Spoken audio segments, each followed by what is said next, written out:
What else you got for me?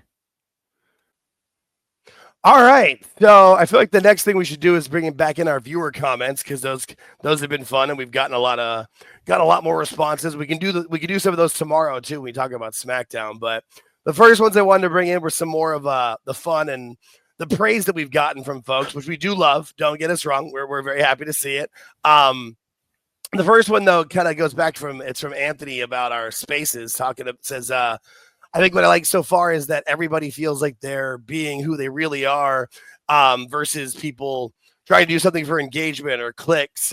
Everybody sounds like they're having a civil conversation. I feel like I'm sitting in a room with people right now at the table discussing wrestling and like I do with my friends. And that to me, I love to read because that's what we're trying to get from our spaces and from the show in general. We're trying to make this more of just two friends who've enjoyed wrestling for more of their lives than they haven't and would rather just have a conversation and, maybe sometimes change each other's mind, get to think of something from a different angle versus just, this is what it is. I only want to talk about this and F you and blah, blah, blah. So thank you, Anthony. We appreciate that. I know he's been trying to join the spaces, but I think he works Saturday night through Sunday. So he's usually sleeping during our spaces, but we might start doing later times of spaces or change them around of different things too.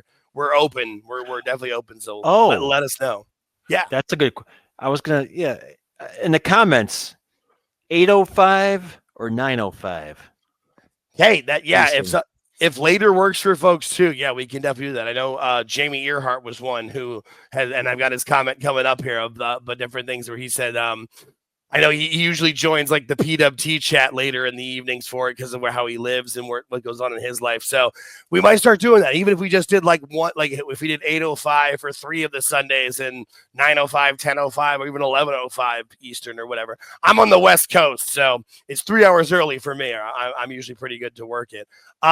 We got another comment from Denisha from our friend D. Just great video. Hope to see you on the space. I know she jumped into one of our spaces. She comments on a lot of the videos. She likes the longer form videos. That's another thing too. If people like the longer forms more, we can post those first and then the clips. Again, leave comments. Let us know. I try to engage and respond back to as many comments or every comment that I can. That's my goal, at least for now, while we still can, while it's still just a small group of us here for now. But hey, we hit 110 subscribers yesterday. So keep them coming by all means. Mike Glass, one of our favorite Sith Lord, said, finally got to your podcast, my friend. Had a lot to catch up with.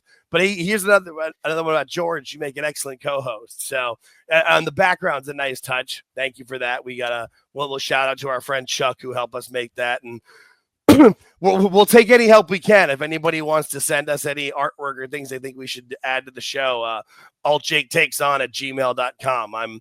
We are not opposed to taking help for sure. But I know Mike was a little upset we didn't read his comments on the last time, so added some for it here. Another one from our first one here from Jamie, which I really liked, was holding him accountable, George. I think that was when I forgot that Cody told The Rock to go F himself because I was way too excited about the Elimination Chamber. But hey, my response was always, I need it. That's one of my favorite reasons of why you're here, buddy, is keep me in line. I will sometimes just start to go and lose myself. Keep me on track. Keep me focused. My ADD will take over. But another one, here's another one. I love your perspective on ratings, George. So, people want to hear from you. So I appreciate like when you started the show today of giving us a kickoff point. What was the ratings one on? That was what we were doing, I think, and that's actually what Mike commented on next. Of was when we gave flutes on, which was just kind of something I did randomly when Skelly Vibes asked me on Twitter. That's something we could kind of figure out too. If we want to do ratings, if we want to figure out a way to do them, I am not opposed. Just for pay-per-views only. Yeah, right. Yeah. That was kind of one of those things of us. I've literally just Scully's like, hey, what did you rate the matches? Because he knew I watched them because I normally don't watch the AEW pay-per-views. So just a fun way to go about it. And for reference sake, I do have the original thing I wrote down from Cornette's podcast of how the ratings actually were meant to work. From was it Weasel Dooley when they were only supposed to go up to 4? And I have the breakdown. So I'll give the breakdown for you when I find it again. Yeah, that's something. That's a good thing to let me know when you find that, because maybe going forward, if we do get reviews, we can go back to the real version and not actually have this 5 and 7 and 6.5 star BS that it's kind of formed into. But speaking of AEW, we had some comments and we talked about I guess our favorite spiker, I guess we'll call him, but so there's just responses back to the Moxley spike in the back and different things that happened for AEW. But Daniel Krager, probably our number one, him and Jamie are our number 1 and 2 commenters. So thank you very much. Both of you, please continue to comment as it helps the algorithm. We love the interaction. That's something that we're very big on and looking forward to here. But I thought it's just nice where he said, or funny that Tony's going to do what he always does. He thinks something works. He's going to run that shit into the ground, which I feel like leads to what we started talking about today, what you were mentioning when we're going to bring him on the spaces. It's I mean, they're not big, but the ratings are increasing, I guess is the word. Weeks. You could be our MJ from NJ and give us the graphs and the numbers of it. No, I'm excited. Don't do graphs. Fair enough. Fair enough. Well, maybe hey, I know it's a little late for MJ on the East Coast, but if he can pop in anytime he wants to, he's allowed to join our conversation for sure. Another thing that Daniel said, which this one kind of stood out to me a lot, was I'm more annoyed that the bat spot was a transition to the finish than the actual finish. If you're going to do something excessive, make it the finish and for like a stretcher angle, which that to me sums up AEW in a nutshell. I mean, it's the same with when Darby jumped off the giant ladder twice, when he did it onto the chair and onto the glass. Like, those weren't the finishes of the match. Or, when they've had when they've had the different blood spots, you're taking different crazy finishers and you end it with a roll up. Like, I'm sure there's other ones that I can't think of off the top of my head, but that one just the way they lay out a match and have they're the worst finishes in wrestling history. I've been watching them now for a while, and these are terrible finishes. No, and even if you don't watch the finish, if you just watch the crowd, you can see it, because there's points, no matter what the size of the crowd is. I'm just talking about the crowd that they shoot, which are people that paid to be there, so they want to be there. Especially when the front row's there, you could see them like get up for something and then they lose them.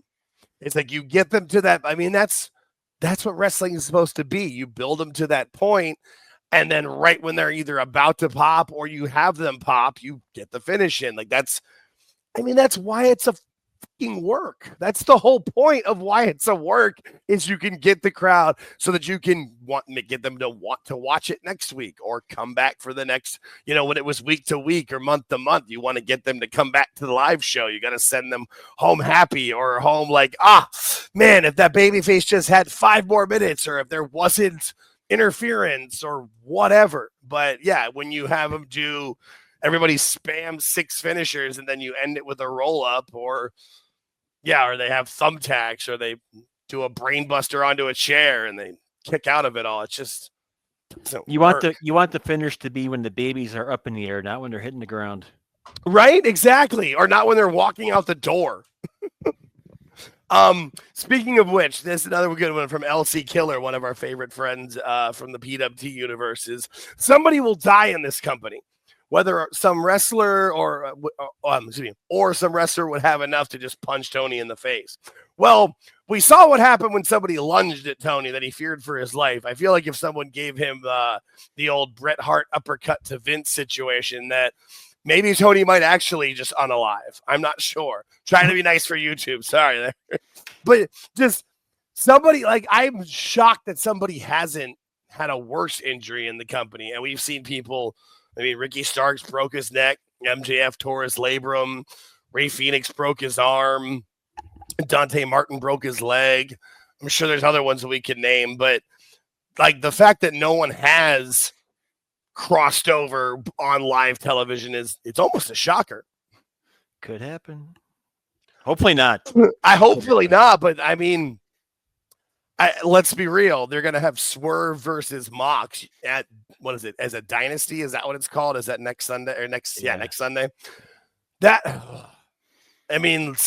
This is the guy who lets someone drink his blood and shove a syringe into his mouth. So I'm not looking forward to what's going to happen at that one. And I'm a believer in the AEW mole on Twitter, and he has said a few different things of what could have, that they're planning some terrible so we'll see. Which this actually leads me to another one, which is from what is it?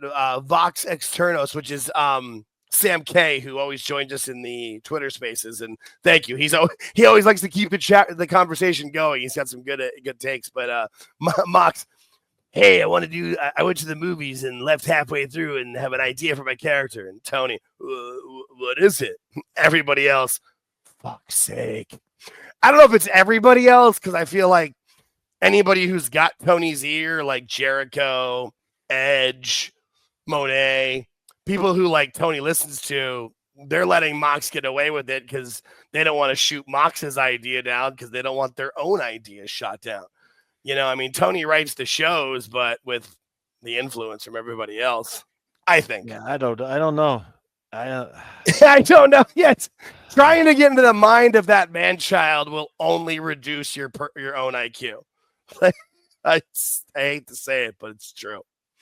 And then the last one here is another one from Anthony is, I think one thing, and this might be my own personal take so that anybody can take this the way they want to, but did this match between Edge and Ambrose, he's going to go with their WWE names. Did it really need this level of violence? Because this wasn't like a blood feud. To me, it wasn't like Punk or Drew or even Hangman Swerve which had a match that ended terribly. You know, shout out to the syringes.